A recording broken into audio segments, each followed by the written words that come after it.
They say you are what you eat. So why do we feast on fast fixes, microwave moments, processed pleasures, and wonder why our spirits feel starved? See, the body craves fuel, but the soul, it craves truth. The Bible isn't just a book, it's a banquet. Every chapter, a course. Every verse, a vitamin. Every promise, a protein for the weary bones of faith. So, let your cravings be for Christ. Let your hunger be holy, because what you consume will consume you. So eat well, read deep, feast on God's word like your soul depends on it, because at the end of the day, it does.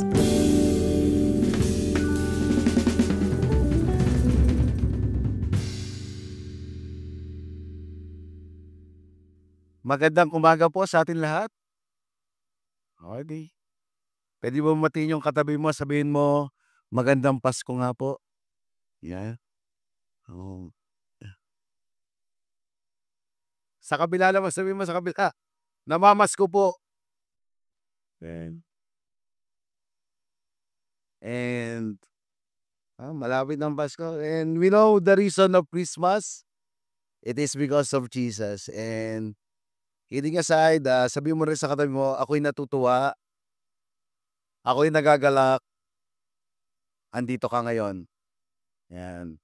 We are one big happy family. And meron ba kayong mga napansin na pagbabago? Gusto ko muna bago ako mag-start, gusto ko muna pasalamatan yung BGC team natin.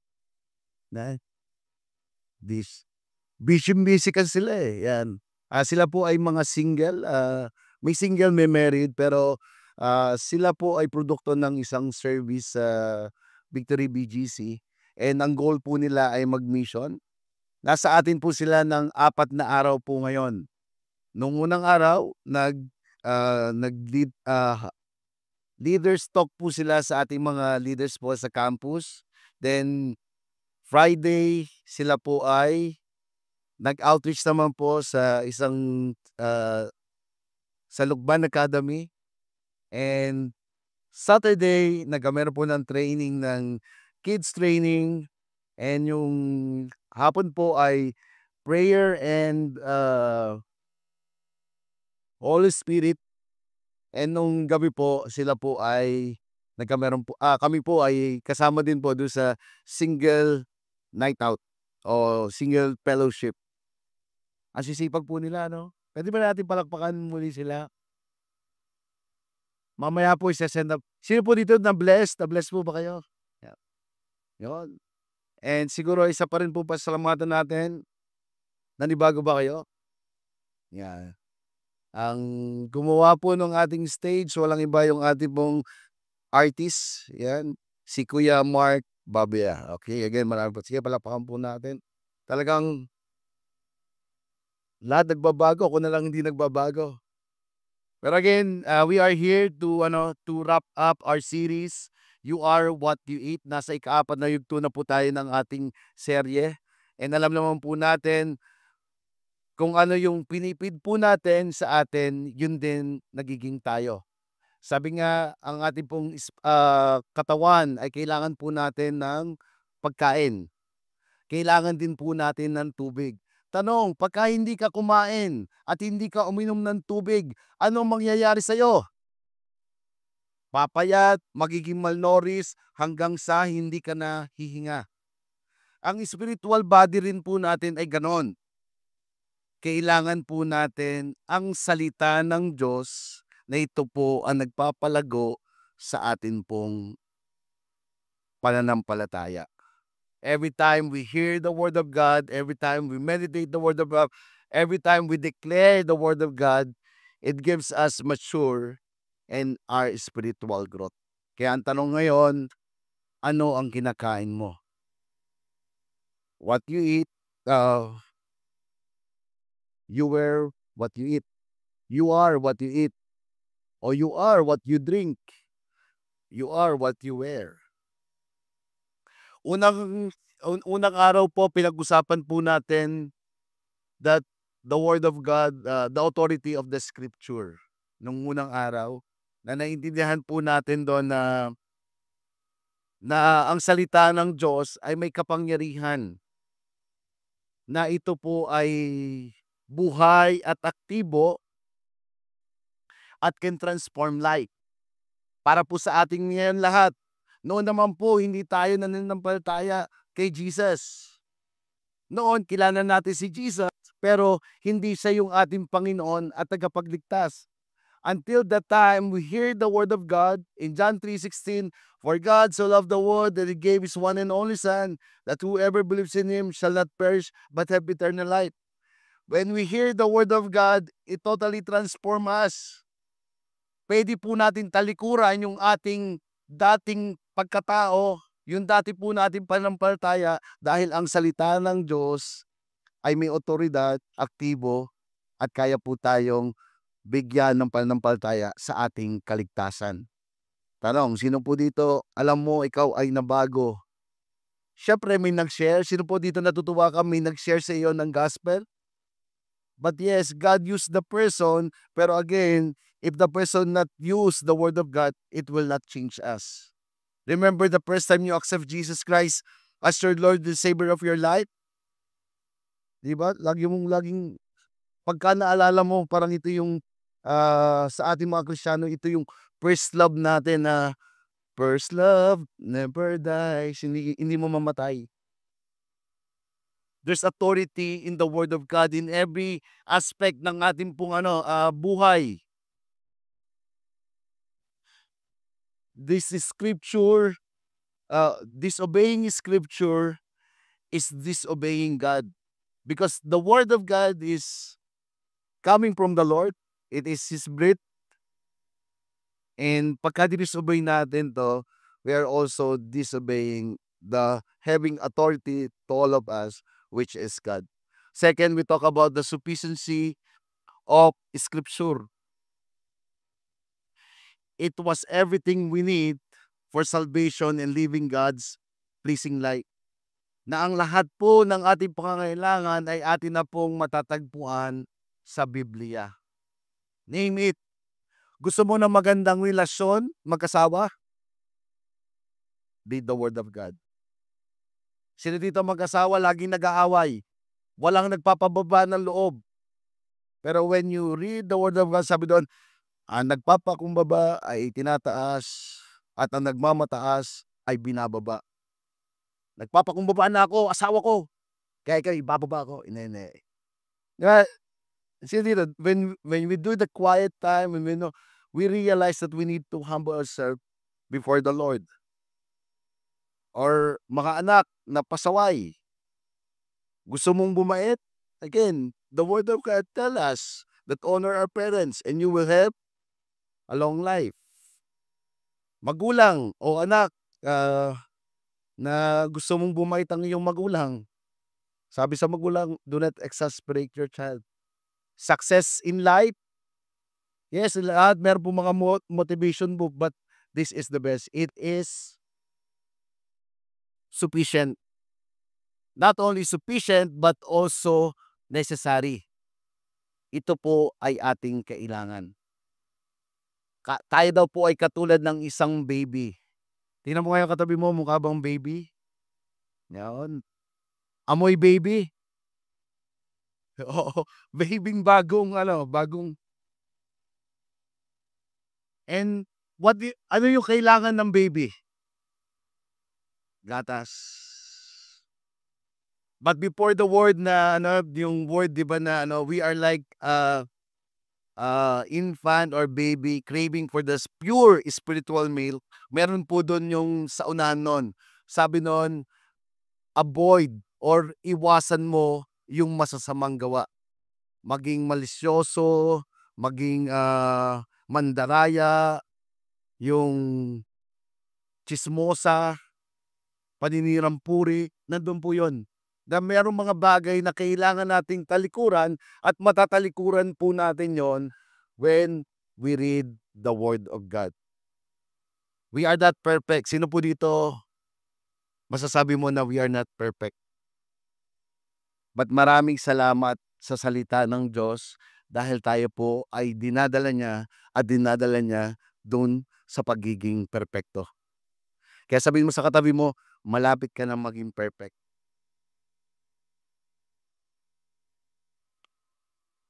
God is the authority of the Scripture, the sufficiency of Scripture, the necessity of the Scripture, and last, pag-uusapan po naman natin the comprehensibility of the Scripture.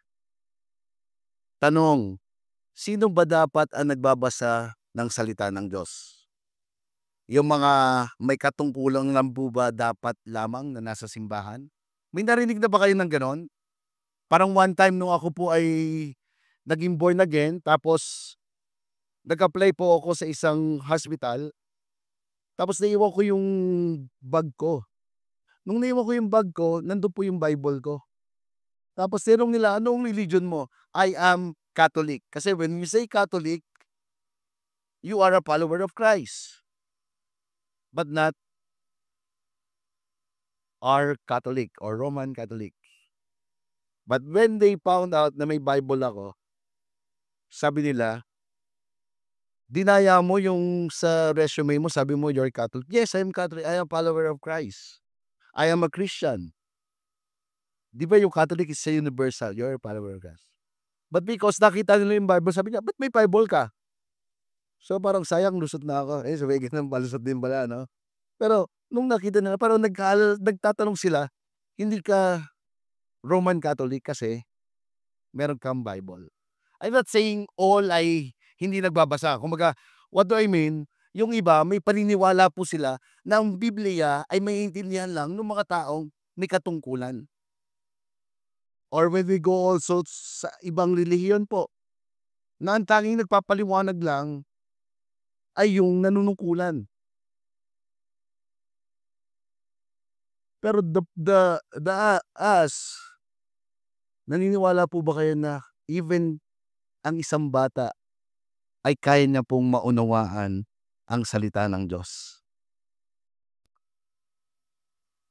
God called us as a church also be a Berean. Yung mga Berean po, natutuwa po ako every time, sometimes bababa po ako dito, meron po silang i-share, Pastor, ito maganda rin, sana na-share mo itong ganito.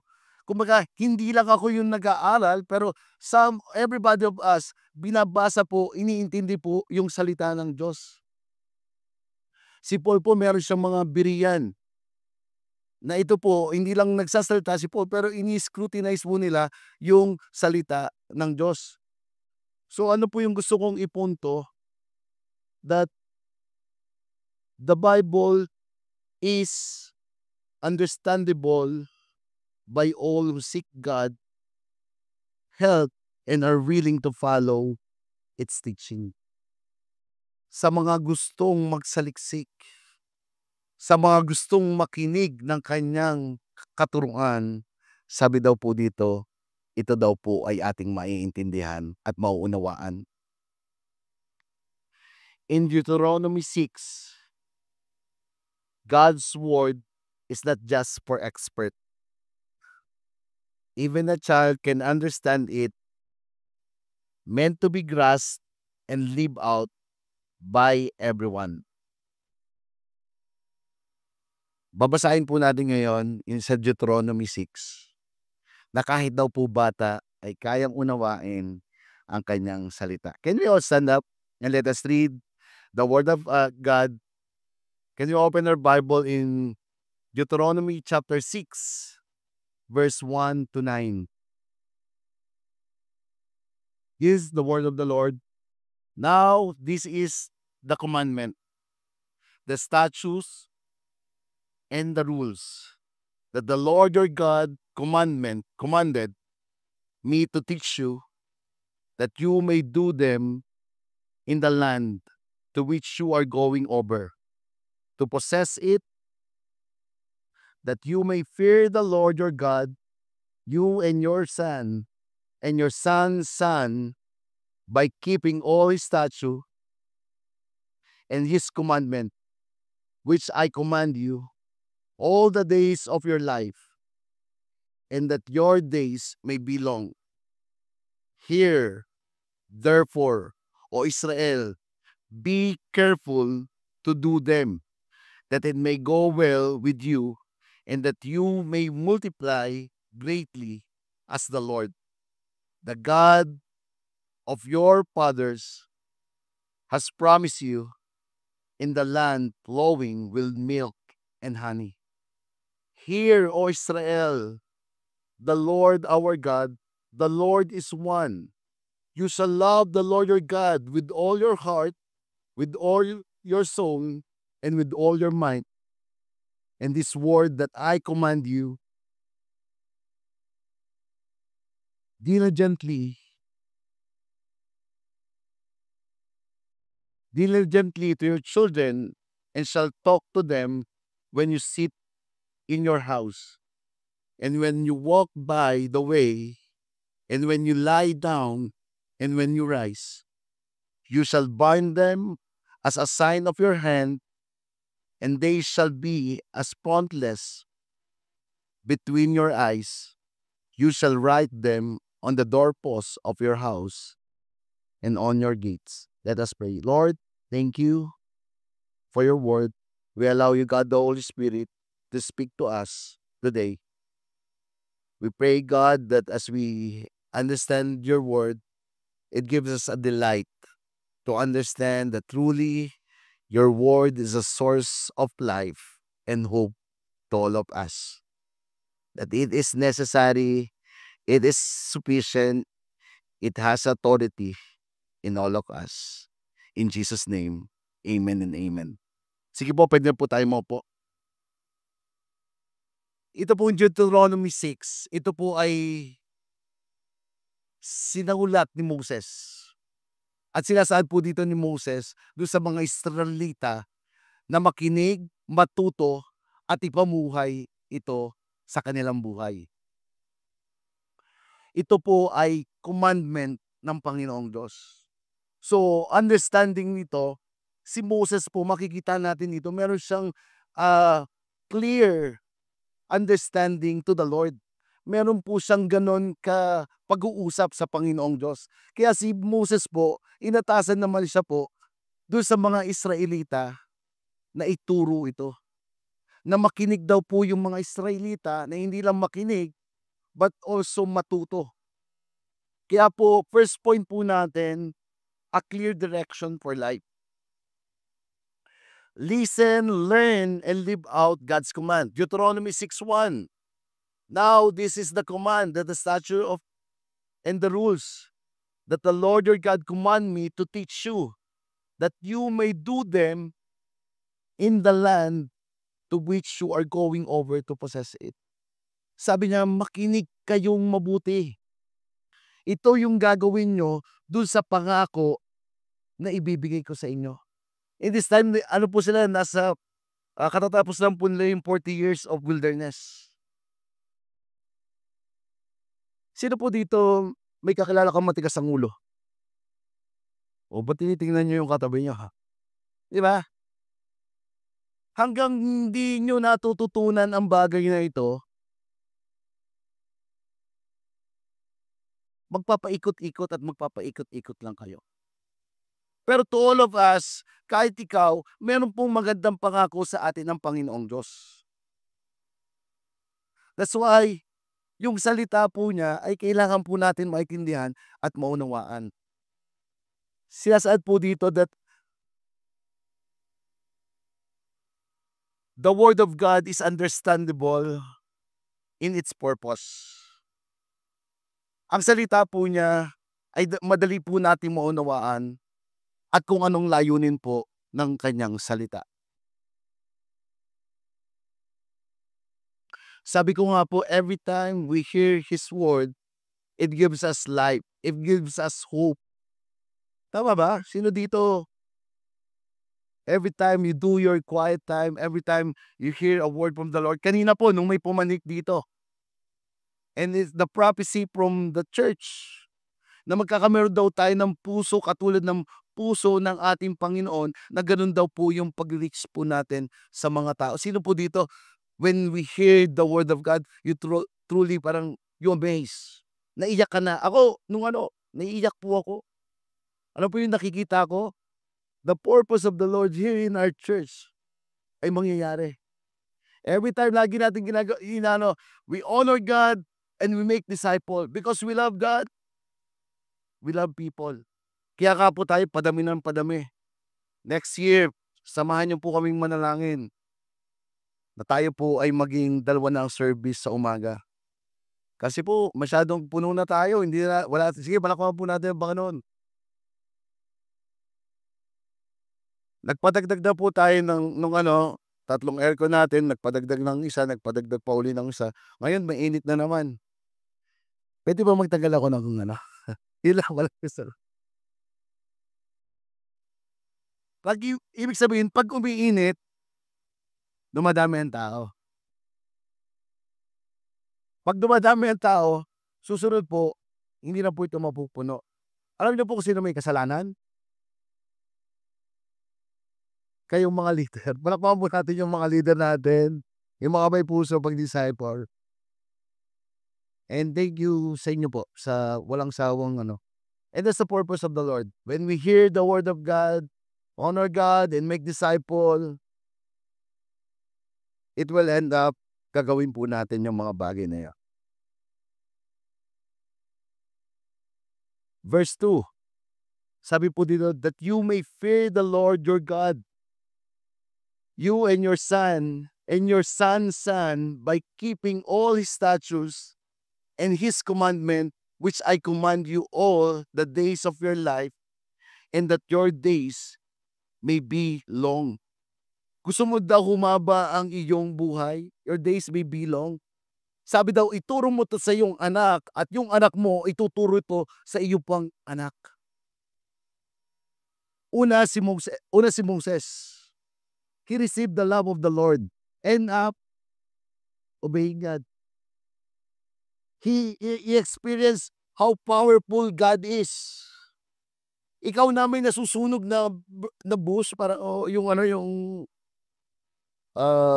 ba yung bus? Yung may busina. Pipit. Bus pala yun. Wag na. Sorry po sa joke. Yung puno na nasusunog. Tapos hindi maubos-ubos yung sunog. Hindi maabo. At yun yung presensya ng Panginoong Diyos. Marami pong pinakita ang Diyos na kanyang katapatan. For 40 years, they do in the wilderness. Ang dami po nilang paikot-ikot po doon. Pero ang Diyos, kahit sobrang tigas ng ulo ng mga Israelita, inapakita niya pa rin yung pagmamahal niya na siya ay Diyos na tapat. Simula noon, ngayon at magpakailanman. He provide all. Sandals, damit, pagkain, umuulan ng pugo. Kaya yung kwek-kwek, original ito sa yung naglalakad sila sa disyerto, yung init na merong ulap na pumupunta sa kanila. Nanood kayo nung Frozen ba yon? Kilala niyo si Olaf? Di ba yung sa kanya naman iba, snow. Pero that time, sobrang init. Meron po sila nakakanlungan. Pagka sobrang lamig, meron din po pinoprovide sa Lord. San ka pa? Sabi niyo, kung ano yung commandment ko, ituro mo sa iyong anak. At yung anak mo, ituturo din sa kabilang anak. Magkameron sila ng takot sa Diyos. Among you here, natutuwa kami takot ka sa Diyos. Yung takot po sa Diyos na sinasabi dito, hindi takot na, hey, takot ako. Yung takot po dito is about having a reverence and understanding that we are not in charge. It's about humbling ourselves and allow God to be the Lord of our lives. Na tayo ay nagpapakumbaba, Lord, yes, hindi ko to kaya kung wala ka. Understanding who He is. Siguro nung sinabi to ni Moses, naintindihan nyo na kung sino si Lord. Parang gano'n. Naintindihan nyo na yung Diyos na meron tayo. So ngayon, ito rin yung ituturo mo sa iyong mga anak at sa iyong mga Fear the Lord your God. Kasi ito pong time na 'to, they are preparing o pine-prepare na po sila ni Moses do'n sa tinatawag na Promised Land. Kahit sila pasaway, ang Diyos ay patuloy pa rin na nagpo-provide. Ibig sabihin po, yung older generation na na-witness nila yung kapangyarihan ng Diyos, kailangan din po nilang ituro 'to to the next generation kung papaano po nagwo-work yung pangako ng Diyos. Same thing to us. The word of God, the promise of God is already in this.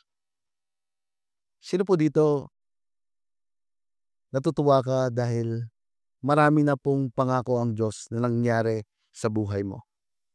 Puwede natin palakpakan muli ang Panginoong Diyos.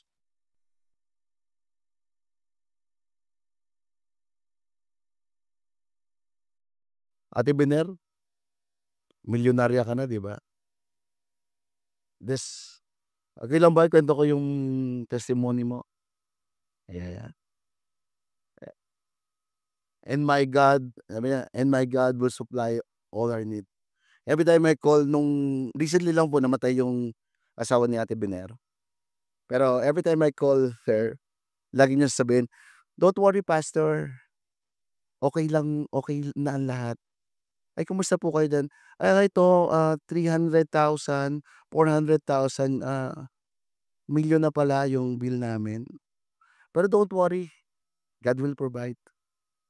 Tumatawag ako bilang pastor to comfort her. Pero alam mo, mas na-amaze pa ako na, Lord, ano kaya ako kung ako bilang pastor, dumaan ako dun sa ganong sitwasyon, I can say din ba rin ba na God will provide? Pero the word of God is always confessing it and prophesying it. Despite of the situation, pangit na situation, but truly, you will be amazed na ang totoo, ang Diyos ay nagpro-provide. Thank you Lord, pinrovide ni Lord yung, alam niyo yung 100,000,000, yung 1,000,000, may natira po, 143 pesos. Sabi niya, "Pastor, may kulang pa 143,000, hindi pesos." Alam mo ba, parang sinasabi sa akin ni Lord, "I love you." Kasi 143 yun, eh.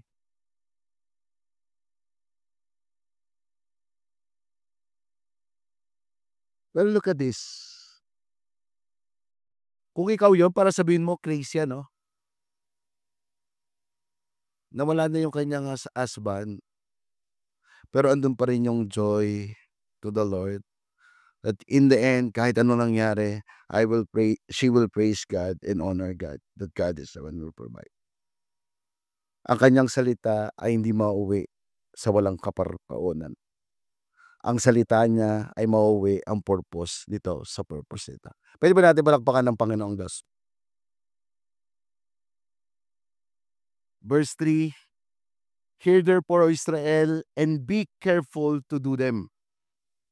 It may go well with you, and that you may multiply greatly, as the Lord, the God of your fathers, has promised you, in the land of flowing with milk and honey." Malapit na, andiyan na. Sabi naman niya dito nung una, "Do this, listen." Ngayon naman, "Be careful." Hindi porke nandun na tayo, ginagawa na natin, we enjoy being a Christian. But the word of the Lord is, be careful. Mag-ingat daw po tayo na ito ay atin dalhin, intindihin, unawain, para pagdating natin doon sa promised land, ito ay patuloy nating gagawin. Andun yung pagpapakumbaba na meron po tayong takot at pagmamahal kung sino po yung Diyos na meron tayo. The word of God is easy to understand and give us a clear direction for life. Ito po ay nagbibigay sa atin ng klarong direksyon ng ating mga buhay. So, anong gagawin natin? Meron po tayo ng takot sa Diyos araw-araw. Be careful, listen, and do it. Second point,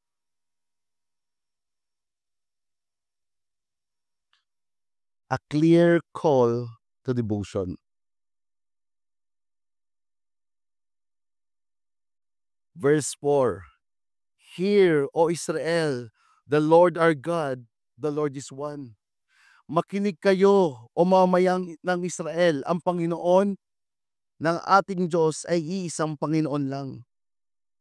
Pagka po inano natin in Hebrew word, yung hear, Shema. It means, it does just only hearing, but it's a call to pay attention, acknowledging God's uniqueness and sovereignty, and responding in a wholehearted love. There's a devotion. Iba po kasi yung nakikinig ka, na pagka nakinig ka, nampasan lang sa iyong tenga.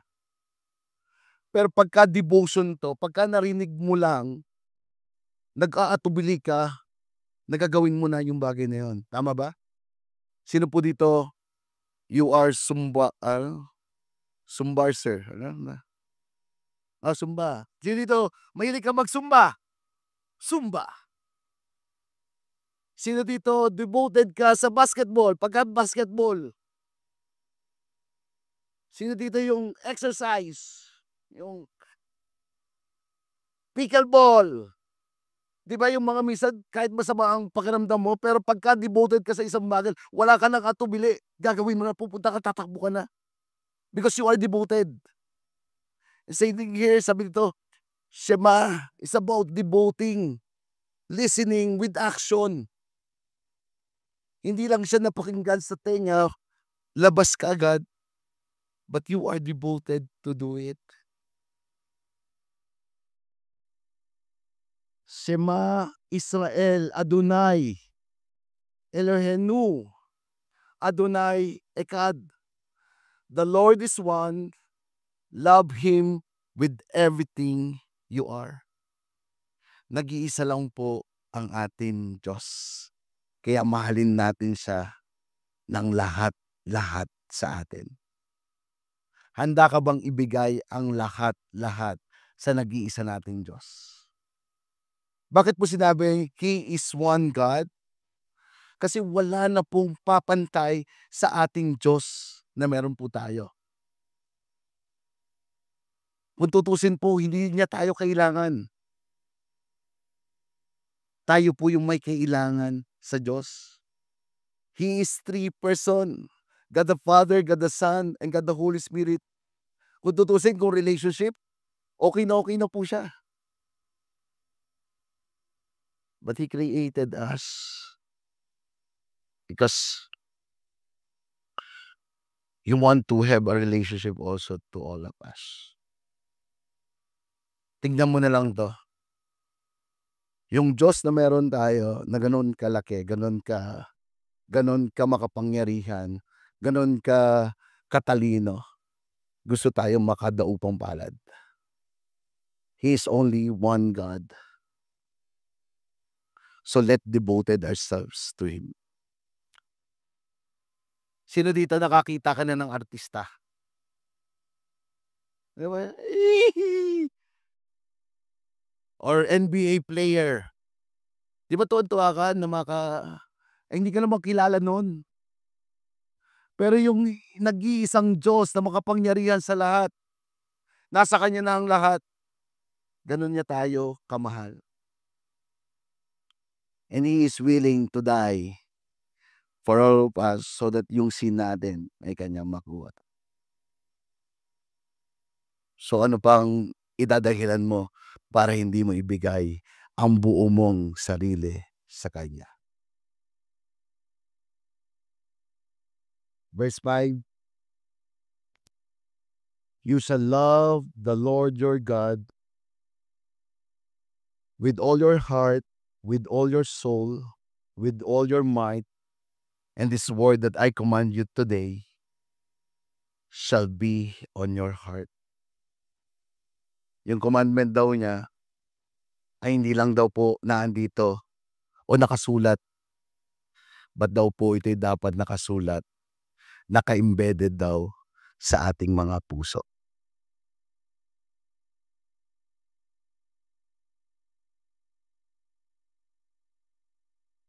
a clear call to devotion. Tanong, where we are devoted. Sabi niya, love the Lord your God with all your heart, with all our soul, with all our might. Love. Sino yung pinakamahal mo?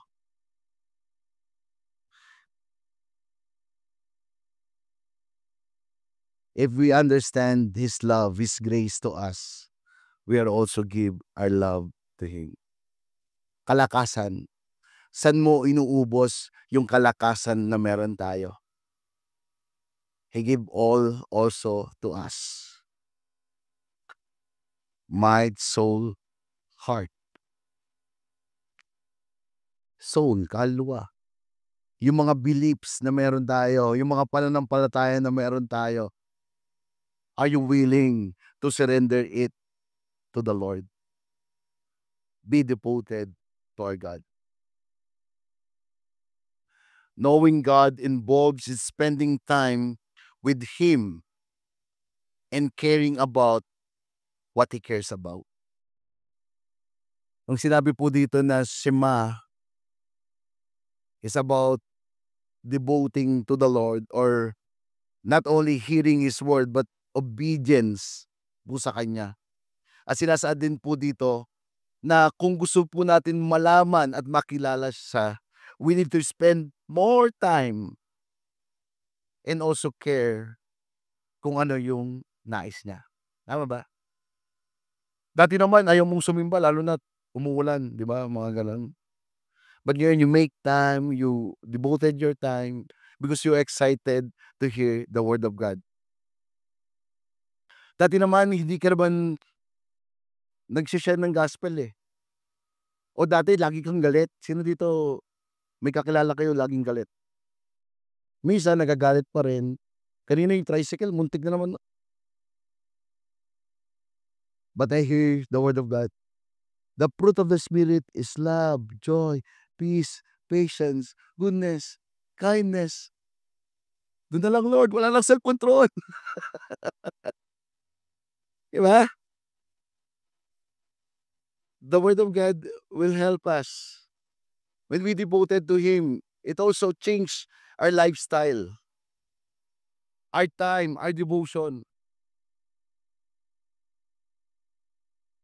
Loving God with our heart means allowing His love to influence our motives and desire.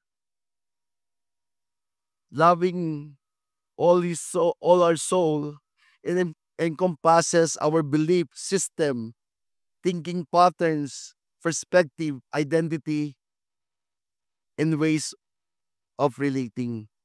Strength is the biblical context. Strength refers the great might and intensity in signifying a passionate and exuberant love for God. God's grace meet us in our weakness, empowering us even when we feel we have no strength. Paano po natin mamahalin ng Diyos ng buong puso natin, buong kaluluwa natin, at buong kalakasan na meron tayo? Understanding His grace, understanding His love, understanding what He did on the cross for all of us. Pagka naunawaan po natin yung ginawa niya sa cross, maniwala ka po, you will give it all to the Lord. Wala na, Lord, iyon na buong buhay ko. Wala na ako. Sino dito nung napunta ka sa church, mayabang ka pa? Pastor, ikaw, mayabang ka. Honestly, sabi ko nga nung minsan may nakasakay ako sa kotse o nakaganon ako. May bumibisil na sa akin sa likod. Nakapark naman ako maganda. May hazard pa. Pagdaan ng motor, kinatok pa yung window doon. Pak, pak, pak. Nakikinig akong praise and worship. Oh. Pagka ganon, dumaan doon sa ano ko, nakaganon pa sa akin. Lord. Tapos nung nag-park, ay sinisilip ko yung asawa ko. Gawa ng nag-CR po siya doon sa CR chef. Sinisilip ko. nag-park. Hindi pa po natapos, sabi pa sa'kin, eh. Sabi ko, lumabas na po ako sa sakyan tapos buti na lang nakita ako nung asawa ko. Sabi ng asawa ko, "O saan ka pupunta?" "Sinundo lang kita." Pero look at me, sino sino sa atin na minsan we are easily to forget it. But when we ando pa rin naman po yung ating ano, eh, yung sarili natin, tama? May pride pa rin naman tayo, eh. Pero when we understand who He is to us, it will end up, "Lord, okey na ako. I can forgive. Ikaw nga, eh, pinatawad mo nga ako. Sino pa ako para hindi magpatawad? Lord, ipaunawa mo sa'kin yung hindi ko kayang unawain." Sabi mo, love your enemy. Lord, paano ko ba mahalin? Ay tuwing dadaan, tapos sa Facebook parang ako laging pinatatamaan. Pero the word of God help us to devote ourselves to Him, to love Him more, to understand who He is. Ang dami pong salita niya dito that we will end up to change our life, to devote ourselves to Him, to love Him more.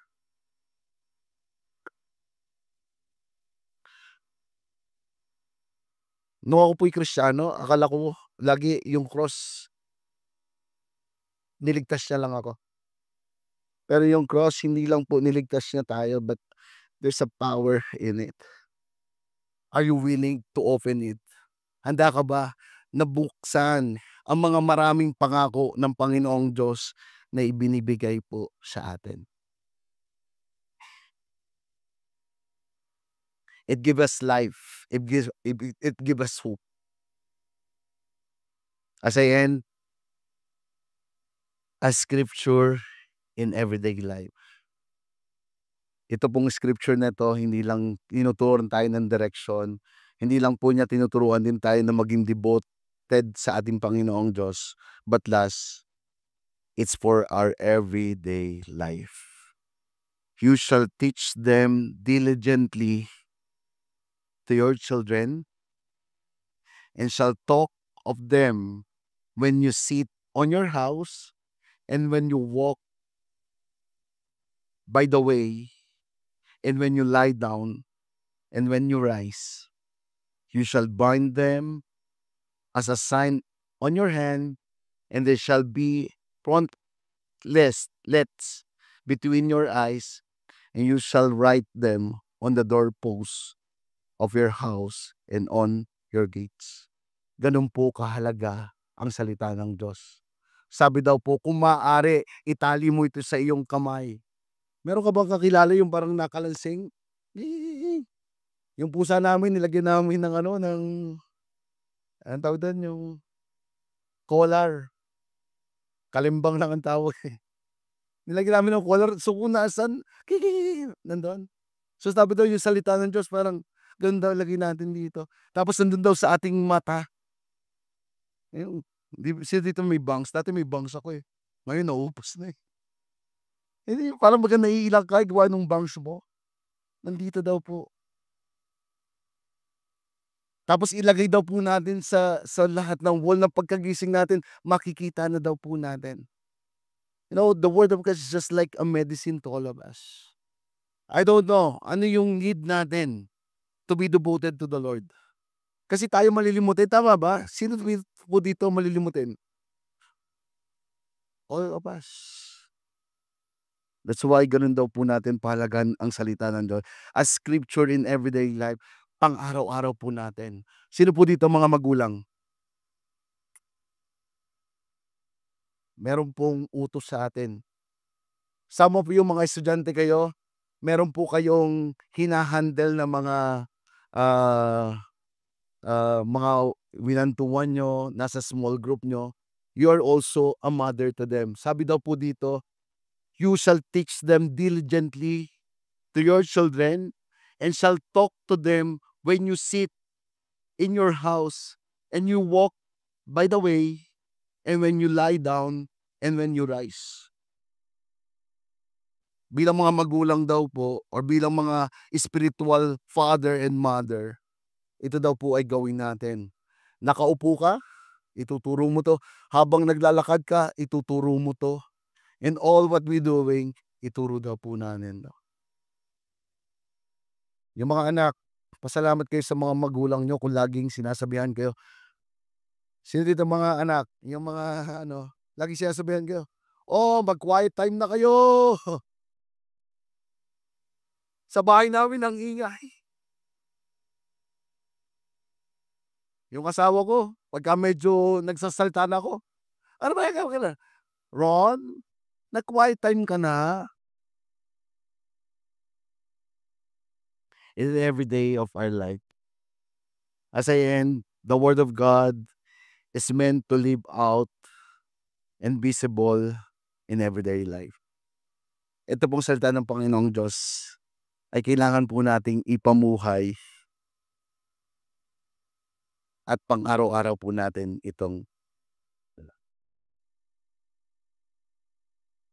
tingnan mo yung katabi mo.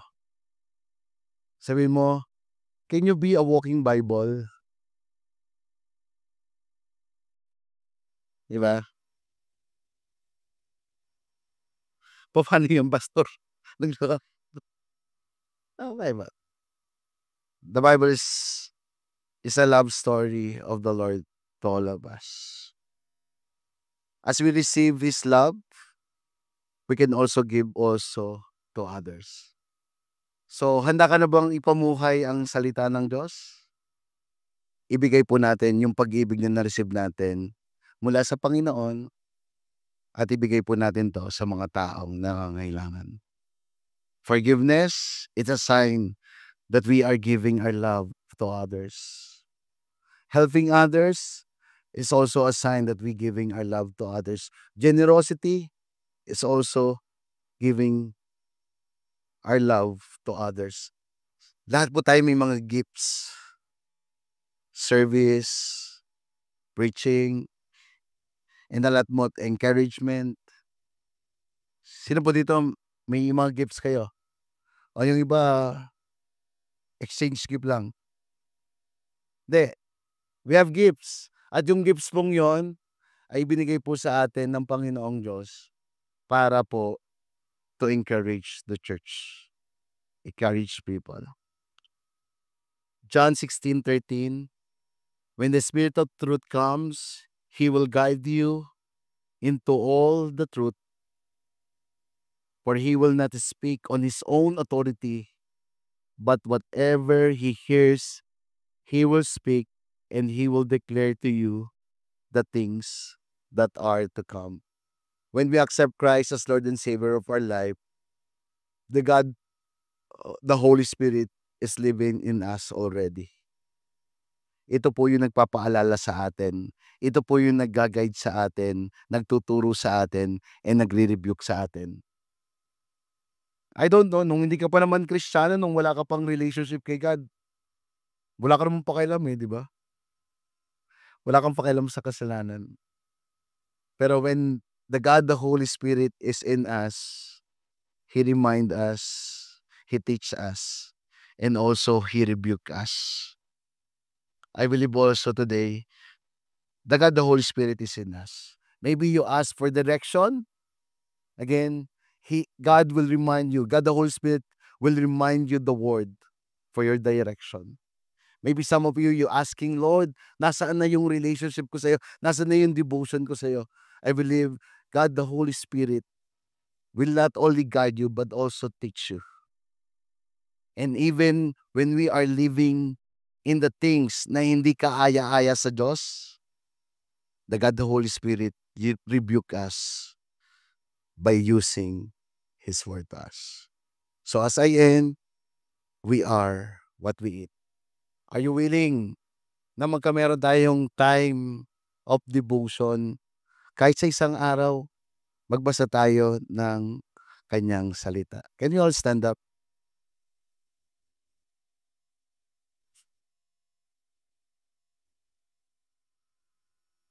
Lord, thank you for today.